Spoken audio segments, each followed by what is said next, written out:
mismong sinisira na from inside ng mga Makabayan Bloc ang integrity at saka ang system ng intelligence community and security community ng PNP at armed forces. So sirang-sira na from inside, the armed forces of the Philippines and PNP should consider HOR already a terrorist organization as far as Quadcom is concerned. Kasi they are not functioning in aid of legislation. They are functioning as counterintelligence kung paano ginamit ang intelligence fund ng gobyerno to suppress a rebellion.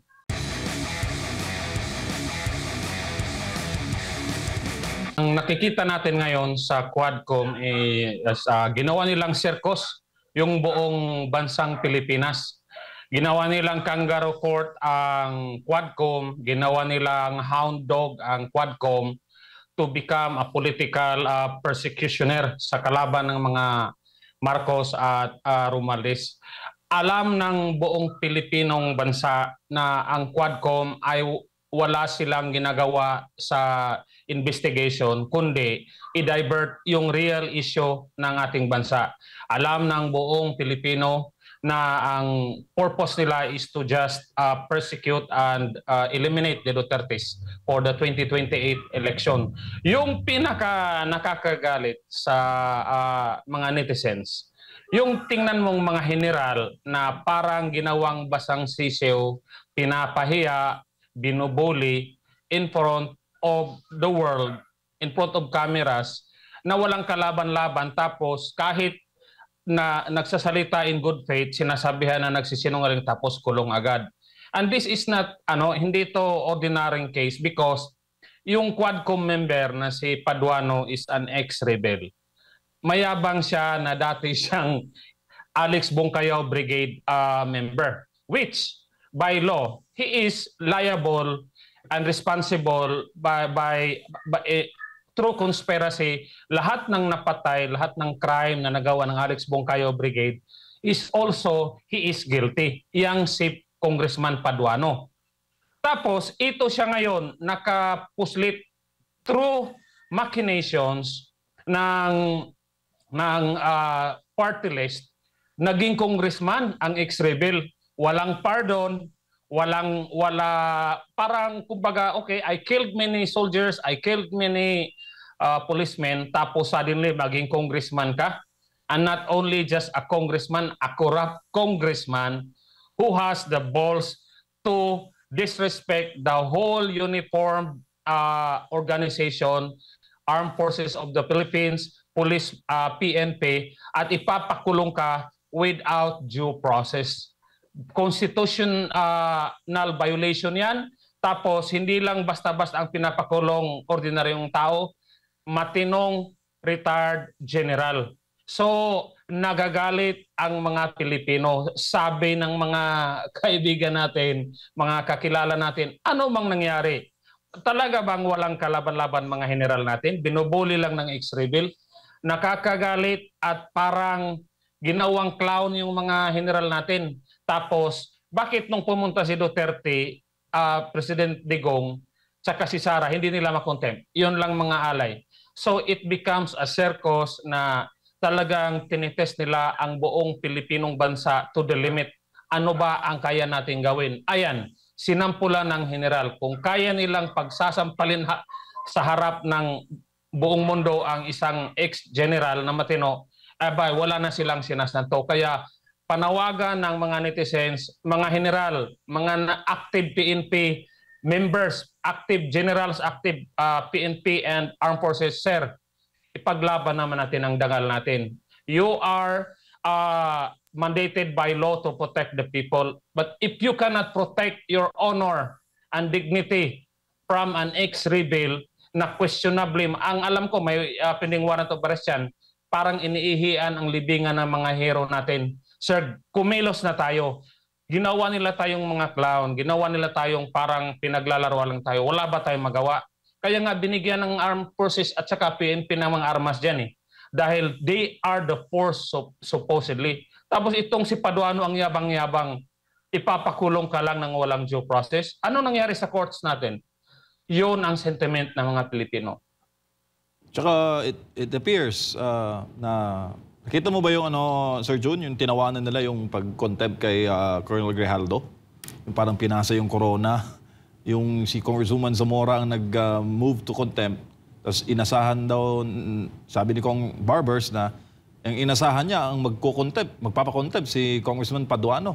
Nagtawanan sila doon. Daming talagang inulan yun ng bash sa social media.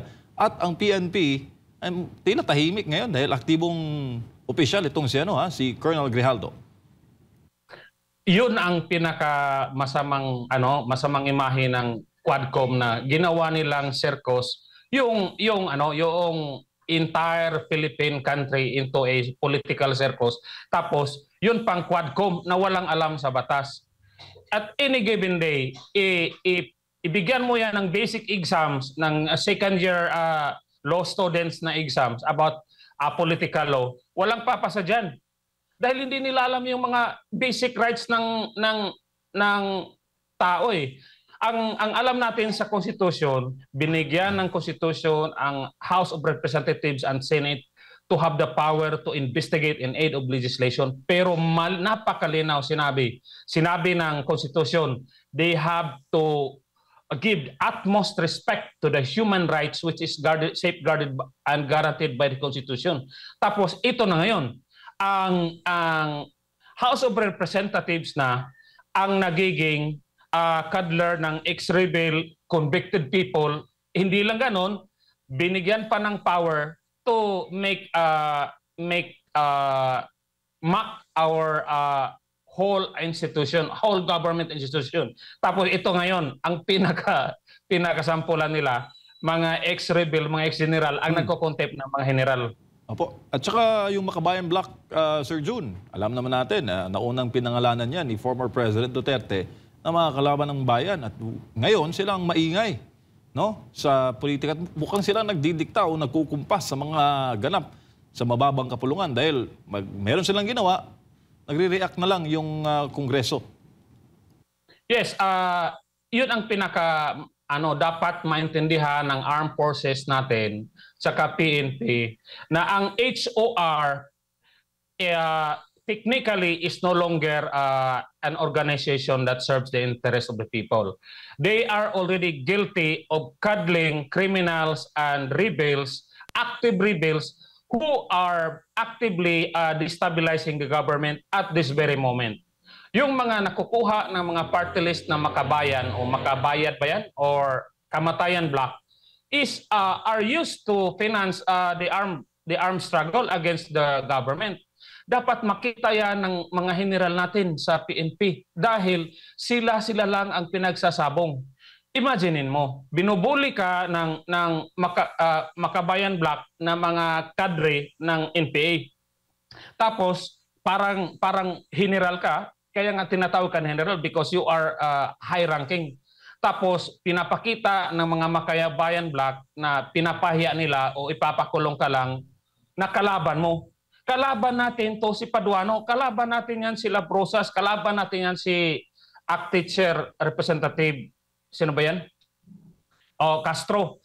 Very active yan. Alam ng buong Pilipinas yan. Lahat ng generation from 1980s until 90s na alam natin na yung mga intricate front organization na one way or another, connected yan. Tapos, walang ginawa ang mga PNP natin. Sir, kayo ang binigyan ng may mga armas kayo, may mga intel funds kayo. Ang ginawa ng kalaban ng mga rebelde na nasa HOR, hinahalongkat nila paano ginamit ni Vice President how to counter intel yung mga ginagawa ng mga rebelde. Tapos yun ang hinahalongkat. Kumbaga, mismong sinisira na from inside ng mga Makabayan Bloc ang integrity at saka ang system ng intelligence community and security community ng PNP at armed forces. So sirang-sira na from inside, the armed forces of the Philippines and PNP should consider HOR already a terrorist organization as far as Quadcom is concerned. Kasi they are not functioning in aid of legislation. They are functioning as counterintelligence kung paano ginamit ang intelligence fund ng gobyerno to suppress a rebellion.